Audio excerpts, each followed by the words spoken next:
pergunta aqui que eu acho que ela é muito pertinente para o cenário que a gente está vivendo, que é do Bruno Magrin. Hoje, no cenário atual, não seria mais negócio começar aplicando na renda fixa e com o lucro reaplicar em ações?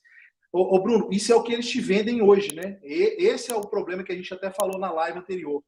E qual que é o problema da renda fixa? É que ela tem um prazo de vencimento, né? Então, quando você entra para qualquer produto de renda fixa, ele não tem um prazo infinito igual às ações. Então, em algum momento, você vai cortar aquela árvore que está criando, que está gerando frutos, né? Para usá-la em alguma coisa. É impossível. Então, você não consegue fazer igual a ação, que você não tem um prazo determinado de vencimento e você não precisa vender nada, você não precisa vender o seu patrimônio, que é o número de ações, para você usufruir de uma renda. O contrário da renda fixa, você não consegue utilizá-la sem vender o seu patrimônio, né? E o contrato também vai encerrar. Mas, dito isso, eu entendo que é muito atrativo a renda fixa nos patamares atuais que a gente tem hoje, né? A gente está aí com mais ou menos 14% nessa faixa. Então, o pessoal é seduzido. Então, quando você pega a questão da renda fixa num curto prazo, no período de 1 ano, de 2 anos, é muito provável que a renda fixa, a rentabilidade total, quando eu falo rentabilidade total, é valorização mais dividendos, vai bater as ações. Mas isso é para quem está enxergando a 100 metros. Para quem quer enxergar com binóculo, a coisa é um pouco diferente, tá? Então, eu peguei aqui, até na semana passada, eu estava até olhando isso, que é referente a quanto algumas empresas tiveram de taxa de crescimento médio somente de dividendos nos últimos 10 anos, tá?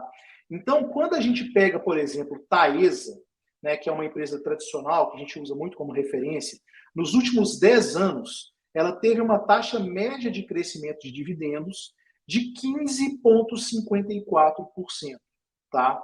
Então você fala, pô, então quer dizer que Taesa, só com dividendos, ela está tendo um crescimento maior no que está sendo me entregue de renda do que o CDI. Nós não estamos nem falando aqui de valorização de cotação, tá, pessoal? Só de taxa média de crescimento de dividendos dos últimos 10 anos.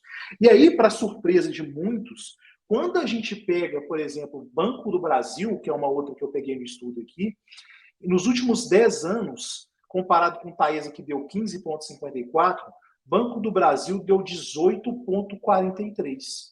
Contra tudo e contra todos, contra governo, sai, entra, politicagem, não sei o quê, a empresa ainda deu mais do que Taesa na taxa média de dividendos ao ano. Então, pessoal, para quem está investindo com 14% hoje, é uma alegria que eu acredito que ela seja muito temporária. Né? Então, se você quiser enxergar as coisas de binóculo, né, tá na hora de você pensar sempre para o longo prazo, que isso aí vai ser bem recompensador para você, tá? Beleza, Fabião? Manda lá. Achei formidável isso que você falou, já esse estudo que você fez, e vou complementar uma coisa. Quando você está investindo em renda fixa, você está rendendo esses 14% aí, não é líquido, porque você vai pagar imposto também quando você tira, né? Isso aí, você sabe disso, né? Quando você compra um Banco do Brasil, lembre-se, ele nesse patamar está te dando 40% de payout. O que significa, exemplo, ela lucra R$10 por ação num ano, está te pagando 4. Os outros R$6 ela está usando para crescer, tá? Então, se você quer comparar a renda fixa com ações, então compara, por exemplo, que ela, ao invés de te dar 4 de dividendo, ela estivesse te dando 10. Aí sim você tem uma comparação. E nem é justa, porque esses 10 seriam sem imposto, né? O dividendo já é isento de imposto. Se bem que tem JCP lá, mas também é outra pegada que ajuda o banco, inclusive, porque ele declara como despesa, né? Isso ajuda o banco também. Perfeito. Então, não dá para você comparar dividendo com renda fixa. Não, ó, comparar com dividendo com renda fixa é um erro tremendo, tá, pessoal? São coisas completamente diferentes, tá? Você vê que a própria Taesa, que o Jean deu no exemplo aí, ela consegue subir, ela consegue gerar valor para os acionistas pagando dividendos, fruto dos contratos que ela tem de 30 anos, ou seja, tem uma geração de caixa garantida por 30 anos, E a dívida que a empresa pega não é igual a dívida que você, pessoa física, pega. É diferente.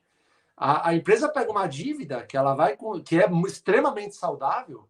Então vamos supor, ela pega uma dívida para construir uma torre de transmissão, no caso da Taesa, vai, sei lá, do ponto X ao ponto X. Ela pega uma dívida 6%, alguma coisa assim, e ela tem uma taxa interna de retorno, sei lá, de 14%. Ou seja, ela está ganhando esse gap e distribuindo em dividendo para você o que está no caixa dela, porque ela não vai precisar desse dinheiro agora. Então é melhor que ela pegue esse empréstimo e ela usa justamente a geração de caixa que ela vai ter futuramente para falar para o banco: você pode me emprestar que está garantido. Tá? Então não caia nessa de comparar renda fixa com dividendos. O tem graça ou não? Legal, ele fala sobre fundos imobiliários, vocês não recomendam? Fabião, peraí, só uma coisinha muito rápida que eu vi, que eu acho que é importante ficar claro. A Paula Felício Maziali está falando, mas você fala em 10 anos e a renda fixa tem esse rendimento em um ano. Não, Paula, estou falando de uma taxa média de crescimento anual pegando 10 anos. Então, quando eu falei 18%, é uma taxa média de crescimento de 18% ao ano. Óbvio, nós sabemos que as ações são empresas e tem anos melhores e anos piores, mas pegando uma taxa média desse crescimento ao ano, ele dá 18%. Então, o que eu quero dizer? Quando você tem a renda fixa que está pagando 14% em um único ano, nós estamos falando que, na média, Banco do Brasil pagou 18% nos 10 anos. É completamente diferente. O seu contrato ali da renda fixa, por exemplo, um CDI, vai ser, sei lá, de 1 ano, 2 anos. Você recebeu os seus 14% durante 2 anos. Nós estamos falando de receber 18% só de dividendos durante 10. Então é outra pegada. Espero que tenha ficado claro aí. Vai lá, Fabião.